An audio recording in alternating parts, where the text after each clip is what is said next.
Hi. അപ്പോൾ നമ്മൾ ഇന്ന് വന്നേക്കുന്നത് സ്വീറ്റായിട്ടുള്ളൊരു സ്നാക്കിൻ്റെ റെസിപ്പി ആയിട്ടാണ്. വീട്ടിൽ കുറച്ച് ചക്കക്കുരു ഇരിപ്പുണ്ടായിരുന്നു. അപ്പം കറി വെക്കാൻ എടുത്ത് നോക്കിയപ്പോൾ അതാ മൊത്തം മുളച്ച് കിടക്കുന്നു. ഇനി ഇതിപ്പോൾ കറി വെച്ച വല്ല ടേസ്റ്റൊന്നും കാണില്ല, ആ മുളയുടെ ടേസ്റ്റ് മാത്രമേ കാണുള്ളൂ. എന്നാൽ പിന്നെ ഇത് വെച്ച് എന്തെങ്കിലുമൊക്കെ ഉണ്ടാക്കിയാലോ എന്ന് ആലോചിച്ചുകൊണ്ടിരിക്കുന്ന സമയത്താണ് ഇങ്ങനെ ഒരു ഐഡിയ എൻ്റെ മണ്ടയിലോട്ട് വന്നത്. ഞാനൊക്കെ ചെറുതായിരുന്ന സമയത്ത് അമ്മ എപ്പോഴും ഉണ്ടാക്കി തരുന്ന ഒരു സ്വീറ്റാണ് കേട്ടോ ഇത്. നല്ല അടിപൊളി ടേസ്റ്റാണ്. ഒരു പാവപ്പെട്ടവൻ്റെ ലഡു എന്നൊക്കെ പറയാവുന്ന ഒരു ഐറ്റമാണ് ഇത്. ഇതിപ്പോൾ എങ്ങനെ ഉണ്ടാക്കുന്നത് ഞാൻ നിങ്ങൾക്ക് കാണിച്ചു തരാം. അതിനായിട്ട് ചക്കക്കുരൊക്കെ നല്ലോണം കിഴുകിയിട്ട് ഞാനത് ഒരു പാത്രത്തിലോട്ട് ഇട്ടിട്ട് ഇങ്ങനെ വറുത്തെടുക്കുകയാണ് ചെയ്യുന്നത്. ഇതിപ്പോൾ വിറകടുപ്പിൽ വെച്ചിട്ടാണ് ഞാൻ സെറ്റാക്കി എടുക്കുന്നത്. ഗ്യാസുമ്മേൽ വെച്ചാൽ കുറേ ലേറ്റാവും, ഗ്യാസ് പെട്ടെന്ന് തീരും. അതുകൊണ്ട് ഞാൻ വിറകടുപ്പിലോട്ട് മാറ്റിയതാണ്. പണ്ടൊക്കെ ഇത് കനലിലിട്ടിട്ട് ചുട്ടെടുക്കുകയാണ് ചെയ്യുന്നത് ഈ ചക്കക്കുരു. ഇപ്പം ചുട്ടെടുക്കാൻ കുറേ സമയം എടുക്കില്ല, അതുകൊണ്ട് ഞാനിങ്ങനെ വറുത്തെടുക്കാമെന്ന് വിചാരിച്ചു. വറുത്തെടുക്കുമ്പോഴും ടേസ്റ്റ് ഒന്നും മാറില്ല. ഇങ്ങനെ നമ്മൾ നല്ലോണം ഒന്ന് ചക്കക്കുരു വെന്ത് കിട്ടിയാൽ മാത്രം മതി കേട്ടോ. ഇങ്ങനെ വറുത്തിട്ട് ചക്കക്കുരു നല്ലോണം ഇതിൽ കിടന്നങ്ങ് വെന്തോളും. അപ്പം നമ്മുടെ ചാനൽ ആരെങ്കിലും സബ്സ്ക്രൈബ് ചെയ്യാതെ കാണുന്നുണ്ടെങ്കിൽ ഒന്ന് സബ്സ്ക്രൈബ് ചെയ്ത് നമ്മളെ സപ്പോർട്ട് ചെയ്യണേ. ഇത്ര സിമ്പിളായിട്ടുള്ള റെസിപ്പീസാണ് നമ്മുടെ ചാനലിൽ കൂടി ഞാൻ അപ്ലോഡ് ചെയ്യുന്നത്. നമ്മുടെ ചക്കക്കുരുവൊക്കെ ഇതായി പാത്രത്തിൽ കിടന്ന് അങ്ങനെ വെന്തുരുകുന്നുണ്ട് കേട്ടോ. നല്ലോണം ഒന്ന് ഇളക്കി കൊടുത്താൽ മതി. ഇതിൻ്റെ തൊലിയൊക്കെ പെട്ടെന്ന് കരിഞ്ഞ് വരും, അതിൻ്റെ ഉള്ളൊന്ന് വെന്ത് വരണം കേട്ടോ. ആ വേവാകുന്ന സമയത്ത് നല്ലൊരു സ്മെല്ല് വരും, ചക്കക്കുരുവിൻ്റെ ആ ഒരു സ്മെല്ല് വരും. ഇതിപ്പം വേവായിക്കോ നോക്കാൻ വേണ്ടിയിട്ട് നമുക്ക് ഇതിൽ നിന്നൊരു ചക്കക്കുരു എടുത്തിട്ട് മുറിച്ച് നോക്കിയാൽ മതി. നമുക്കറിയാലോ, വേവാകുന്ന സമയത്ത് അറിയാലോ, തൊലിയൊക്കെ പെട്ടെന്ന് കരിയും. ഉള്ളു വേവാവാനാണ് പണി, കുറച്ച് നമ്മളൊന്ന് ശ്രദ്ധിച്ചാൽ മതി. ഇതാ നമ്മുടെ ഇഷാനതെടുത്ത് മുറിച്ചൊക്കെ കാണിച്ചു തരുന്നത്. നല്ലോണം ചക്കക്കുരുവൊക്കെ വെന്തിട്ടുണ്ട്.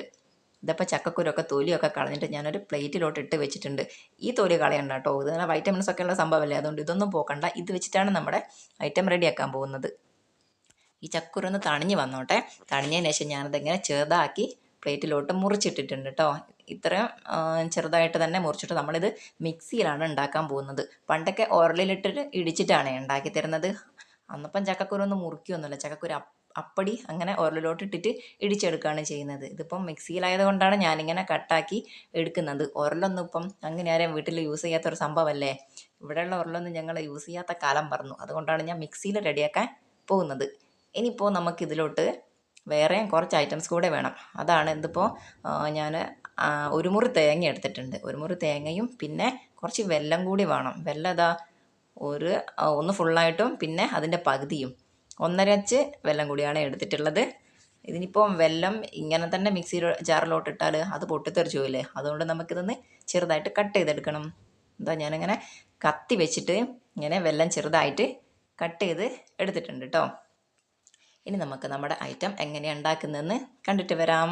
അതിനായിട്ട് ഞാനിതാ ആ തേങ്ങയില്ലേ, തേങ്ങയിൽ നിന്ന് കുറച്ചും പിന്നെ ചക്കക്കുരു കുറച്ചും പിന്നെ വെല്ലത്തിൻ്റെ കുറച്ചും കൂടി എടുത്തിട്ട് മിക്സിയുടെ ജാറിലോട്ട് ഇട്ട് കൊടുത്തിട്ടുണ്ട്. എല്ലാം കൂടെയും കൊള്ളാത്തത് കൊണ്ടാണ് കേട്ടോ കുറച്ച് കുറച്ച് മാത്രം ഇട്ടത്. എന്നിട്ട് നമുക്കിതൊന്ന് ക്രഷ് ചെയ്തെടുക്കണം. ഇങ്ങനെ നമ്മുടെ പൾസ് മോഡില്ലേ, ആ പൾസ് മോഡിലിട്ടിട്ടൊന്ന് സെറ്റാക്കി എടുത്താൽ മതിയേ. ഇതിപ്പോൾ ഇങ്ങനെ ഫൈനായിട്ട് കിട്ടിയിട്ടുണ്ട്. ഇങ്ങനെയാണ് ഉണ്ടാവുക.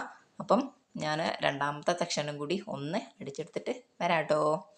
എല്ലാം കൂടെ അടിച്ചെടുത്തിട്ട് ഞാനിതാ ഒരു പ്ലേറ്റിലോട്ട് ഇങ്ങനെ മാറ്റി വെച്ചിട്ടുണ്ട്. ഇങ്ങനെയാണ് ഉണ്ടാവുക. ഇതിപ്പോൾ കാണുമ്പോൾ നമ്മളൊരു ചമ്മന്തിയൊക്കെ അരച്ച് വെച്ച പോലെ ഉണ്ടല്ലേ. ഇനി നമുക്കിതൊന്ന് നമ്മുടെ ഒരു ഉരുളയാക്കി എടുക്കണം. ഒരു ഉണ്ടയുടെ ഷേപ്പൊക്കെ അല്ലേ, ഇങ്ങനെയാക്കി എടുക്കണം. സംഭവം എത്രയേ ഉള്ളൂ കേട്ടോ. ഇതിപ്പോൾ എല്ലാം കൂടെ ഞാൻ ഉരുളയാക്കിയിട്ട് പ്ലേറ്റിലോട്ട് ഇട്ടിട്ടുണ്ട്. കാണുമ്പോൾ ഇത് ഉണ്ട പോലെ തന്നെയല്ലേ, ചക്കക്കുരുയുടെ ഉണ്ടാന്നൊക്കെയാണ് കേട്ടോ ഇതിന് പറയുന്നത്. അപ്പം അടിപൊളി ടേസ്റ്റാണ്, മസ്റ്റായിട്ട് എല്ലാവരും ട്രൈ ചെയ്ത് നോക്കണം. വൈകുന്നേര സമയത്ത് ഒരു കട്ടൻ ചായയുടെ കൂടെ ഇതും കൂടി അടിപൊളി ടേസ്റ്റാണ്. മസ്റ്റായിട്ടൊന്ന് എല്ലാവരും ട്രൈ ചെയ്ത് നോക്കണം കേട്ടോ. 10 മിനിറ്റ് കൊണ്ട് ഉണ്ടാക്കാൻ പറ്റുന്നൊരു റെസിപ്പി അല്ലേ. ബായ്.